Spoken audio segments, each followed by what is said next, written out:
ചെങ്ങന്നൂർ നഗരസഭയിൽ അഴിമതിയും ക്രമക്കേടുകളും നടത്തിയ ഉദ്യോഗസ്ഥർക്കും ഭരണാധികാരികൾക്കുമെതിരെ വിജിലൻസ് കേസെടുത്തു. പൊതുപ്രവർത്തകനായ രമേശ് ബാബു സർക്കാരിൽ സമർപ്പിച്ച പരാതിയെ തുടർന്നാണ് Alappuzha vigilance unit case register ചെയ്തത്. ചെങ്ങന്നൂർ നഗരസഭയിൽ ദീർഘകാലം കൌൺസിലറും പലതവണ നഗരസഭാ ചെയർമാനുമായിരുന്ന ആൾക്കും മകനുമെതിരെയാണ് കേസെടുത്തിരിക്കുന്നത്. കേസ് രജിസ്റ്റർ ചെയ്തതിനെ തുടർന്ന് ആലപ്പുഴ വിജിലൻസ് യൂണിറ്റ് ഡിവൈഎസ്പി പരാതിക്കാരനിൽ നിന്നും വിശദമായി മൊഴിയെടുത്തു.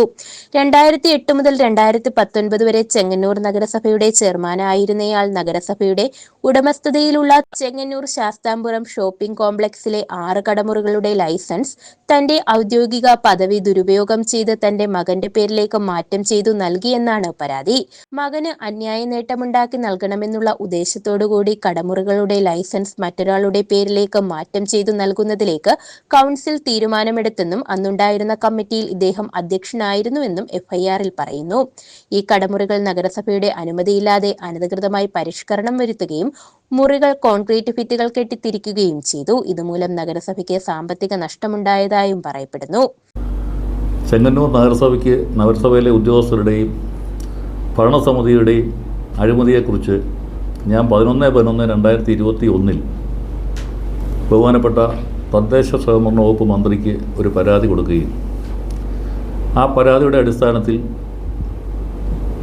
ഗവൺമെൻറ്റിൽ നിന്നും പെർഫോമൻസ് ഓഡിറ്റ് സംഘം, തദ്ദേശ സ്വയംഭരണ വകുപ്പിൻ്റെ പെർഫോമൻസ് ഓഡിറ്റ് സംഘം ചെങ്ങന്നൂരിലെത്തുകയും ഞാൻ കൊടുത്ത പരാതിയിലുള്ള കാര്യങ്ങളെല്ലാം തന്നെ സത്യമാണെന്ന് ബോധ്യപ്പെടുകയും ഞാൻ പരാതിയിൽ പറയാത്ത കാര്യങ്ങളും അന്വേഷണത്തിൽ കണ്ടെത്തിയതിനെ തുടർന്ന് ഏതാണ്ട് 156 പേജുള്ള ഒരു റിപ്പോർട്ട് തദ്ദേശ സ്വയംഭരണ വകുപ്പ് അഡീഷണൽ ഗവൺമെൻറ് സെക്രട്ടറി ഗവൺമെൻറ്റിന് സമർപ്പിക്കുകയുണ്ടായി. ആ റിപ്പോർട്ടിൽ ഏതാണ്ട് 20-25ഓളം കാര്യങ്ങൾ വിശദമായിട്ട് പറയുന്നുണ്ട്. ആ റിപ്പോർട്ടിൻ്റെ കോപ്പി ഞാൻ എല്ലാ പത്രക്കാർക്കും തരുന്നുണ്ട്. അതിനകത്തെ വിഷയങ്ങൾ എന്ന് പറഞ്ഞാൽ രാജൻ കണ്ണാടൻ എന്ന് പറയുന്ന കൗൺസിലർ, തോമസ് വർഗീസ് എന്ന രാജൻ കണ്ണാടൻ, അദ്ദേഹം 2009 തുടങ്ങി ഏതാണ്ട് ചെങ്ങന്നൂർ നഗരസഭയുടെ ഉടമസ്ഥയിലുള്ള ചെങ്ങന്നൂർ ശാസ്താംപുരം മാർക്കറ്റിലെ ഷോപ്പിംഗ് കോംപ്ലക്സിലെ ഏതാണ്ട് 8ഓളം കടമുറികൾ അദ്ദേഹത്തിൻ്റെ കൈവശമാണ്. അദ്ദേഹത്തിൻ്റെയും ഭാര്യയുടെയും മകൻ്റെയും ഒക്കെ പേരിലാണ് ഈ മുറികളെല്ലാം തന്നെ എടുത്തിട്ടുള്ളത്, വാടകയ്ക്ക് എടുത്തിട്ടുള്ളത്. ഈ വാടകയ്ക്ക് എടുക്കുന്ന സമയം ഈ കൗൺസിൽ ഈ മുറിയെക്കുറിച്ച് ചർച്ച വരുമ്പോഴും അദ്ദേഹം ചെയർമാനായിട്ട് ഇരുന്നുകൊണ്ടാണ് ഈ ചർച്ച ചെയ്തതും ഈ ഇല്ലീഗലായിട്ട് ഈ മുറികളെല്ലാം കൈക്കലാക്കി വെച്ചിട്ടുള്ളൂ. ഇതിനെ തുടർന്ന് അതങ്ങനെ നടന്നിരിക്കുന്നു. അതിനെക്കുറിച്ചെല്ലാം പെർഫോമൻസ് ഓഡിറ്റ് സംഘം റിപ്പോർട്ട് ഗവൺമെൻറ് കൊടുത്തിട്ടുണ്ട്. ഇതെല്ലാം ഇല്ലീഗലാണെന്ന് കേട്ടിട്ടുണ്ട്. നമുക്ക് ശാസ്താംപുരം മാർക്കറ്റിൽ നിന്നും നമ്മുടെ റോഡിലേക്ക് ഇറങ്ങി വരുന്നതിന് വേണ്ടി ഈ കെട്ടിടത്തിൻ്റെ നടുക്കുവശത്തുകൂടി ഒരു കവാടമുണ്ടായിരുന്നു. അത് കെട്ടിയടച്ച് റൂമാക്കി അതും പുള്ളി കൈവശപ്പെടുത്തി. ഈ കോംപ്ലക്സിൻ്റെ ഫ്രണ്ട് വശത്തെ തിണ്ണ മുഴുവൻ കെട്ടിയടച്ച് മുറികളാക്കി മാറ്റി. ഇതിനൊന്നും ചെങ്ങന്നൂർ നഗരസഭയ്ക്ക് ചോദ്യമോ പറച്ചിലോ അല്ലെങ്കിൽ നടപടിയോ ഇല്ല. കൂടാതെ 6-ാം നമ്പർ കടമുറി അദ്ദേഹത്തിൻ്റെ ഭാര്യയുടെ പേരിലുള്ളതായിരുന്നു.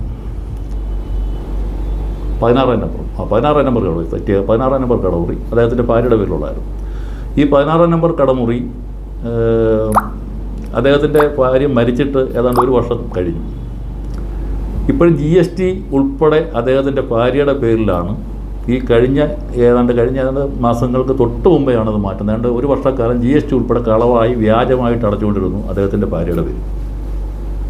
ഇപ്പോഴ് ചെയ്തൊരു നടപടി എന്താണെന്ന് വെച്ചാൽ അദ്ദേഹത്തിൻ്റെ ഭാര്യ മരിച്ചതിന് ശേഷം ഒന്നിൽ മുറി സറണ്ടർ ചെയ്യണം. കൂടാതെ ലക്ഷക്കണക്കിന് രൂപ ഈ മുറിയുടെ വാടക കൊടുക്കാൻ കിടക്കുകയാണ്. ഈ വാടക കൊടുക്കാൻ കിടക്കുന്ന സമയത്ത് നഗരസഭയിൽ ഇത്രയും രൂപ അടയ്ക്കാനുള്ള സമയത്ത് ഇദ്ദേഹം അത് ആ മുറി മാറ്റുന്നതിന് വേണ്ടി ഒരു അപേക്ഷ കൊടുക്കുകയും ഏതാണ്ട് 1 വർഷത്തിന് മുമ്പ് അപേക്ഷ കൊടുത്തതാണ്. പ്രദീപ് എന്ന് പറഞ്ഞ സെക്രട്ടറി ഇരിക്കുന്ന സമയത്ത് തന്നെ അപേക്ഷ കൊടുത്തിട്ടുണ്ട്. അദ്ദേഹം ഇത് പറ്റത്തില്ല, ഇത് ഇന്ന വിഷയങ്ങളുണ്ട് എന്ന് കാണിച്ചുകൊണ്ട് ചെയർപേഴ്സന് റിപ്പോർട്ട് സമർപ്പിക്കുകയും ചെയ്തിരുന്നതാണ്. എന്നാൽ ഈ റിപ്പോർട്ട് ഏതാണ്ട് 1 വർഷക്കാലത്തോളം ചെയർപേഴ്സൺ അനക്കാതെ വെച്ചിരുന്നു. ഇത് കൗൺസിലിൽ കൊണ്ടുവരികയോ മറ്റ് യാതൊന്നും ചെയ്തിട്ടില്ല. ഇപ്പോൾ പ്രദീപ് സെക്രട്ടറി മാറി പുതിയൊരു സെക്രട്ടറി വന്നു എന്ന് കണ്ട് അവരുടെ ആദ്യത്തെ കൗൺസിൽ യോഗമാണെന്നോ കഴിഞ്ഞ 6-ാം തീയതി ഈ മാസം തന്നെ കഴിഞ്ഞ 6-ാം തീയതി കൗൺസിൽ യോഗം കൂടുകയും അജണ്ടയിലില്ലാത്ത സംഭവം, അജണ്ടയിൽ ഇങ്ങനൊരു സംഭവത്തെക്കുറിച്ച് മുറിമാറ്റത്തെക്കുറിച്ചോ കണ്ണാട്ടുരാജൻ്റെ അപേക്ഷയെക്കുറിച്ചോ ഒന്നും അജണ്ടയിലില്ല. എന്നാൽ സഡനായിട്ട് ഈ 16-ാം നമ്പർ കടമുറി അദ്ദേഹത്തിൻ്റെ മോടെ പേരിലോട്ട് മാറ്റുന്നതിന് വേണ്ടി കൊണ്ടുവരികയാണ്. അജണ്ടയിലില്ലാതെ തന്നെ ഈ കൗൺസിൽ യോഗത്തിൽ ഈ സംഭവം അവതരിപ്പിക്കുകയും നിർഭാഗ്യവശാൽ അന്നിരുന്ന കൗൺസിലർമാരെല്ലാം അതിന് പെർമിഷൻ കൊടുക്കുകയും ചെയ്തു, പാസ്സാക്കുകയും ചെയ്തു. എന്നാൽ പിന്നീട് ഞാൻ അന്ന് തന്നെ ഈ സംഭവം അറിഞ്ഞ് ഞാൻ തദ്ദേശ സ്വയംഭരണ വകുപ്പ് ഡയറക്ടർക്കും വിജിലൻസും എല്ലാം ഞാൻ മെയിലിൽ കൂടി പരാതി അയക്കുകയും കൂടാതെ പല കൗൺസിലർമാരും ഞാനുമായിട്ട് ബന്ധപ്പെട്ട് ഈ സംഭവം സംസാരിച്ചപ്പോൾ ഞാനിങ്ങനെ പരാതി കൊടുക്കുമെന്ന് പറയുകയും ചെയ്തിരുന്നു. എന്തായാലും കൊള്ളാം, 27 മണിക്കൂറിനകം പല കൗൺസിലർമാരും അത് അവരുടെ വിവേചനക്കുറിപ്പ് രേഖപ്പെടുത്തി അത് തലേദിവസം എടുത്ത് ഇത് പിൻവലിക്കണമെന്ന് പറഞ്ഞുകൊണ്ട് വിവേചനക്കുറിപ്പ് രേഖപ്പെടുത്തിയായിട്ട് ഞാൻ അറിയുകയും ചെയ്തു. 2021 സർക്കാർ നൽകിയ പരാതി തദ്ദേശ സ്വയംഭരണ വകുപ്പ് അഡീഷണൽ ചീഫ് സെക്രട്ടറിയുടെ നിർദ്ദേശപ്രകാരം റീജിയണൽ പെർഫോമൻസ് ഓഡിറ്റ് നൽകിയ വിശദമായ അന്വേഷണ റിപ്പോർട്ടും ശുപാർശകളും പരാതിക്കാരൻ വിജിലൻസിന് കൈമാറിയിരുന്നു. ഭരണസമിതിയിലെ UDFന്റെ 16 അംഗങ്ങൾക്കെതിരെയാണ് അന്വേഷണമെന്നും റിപ്പോർട്ടിലുണ്ട്. News bureau, Chengannur.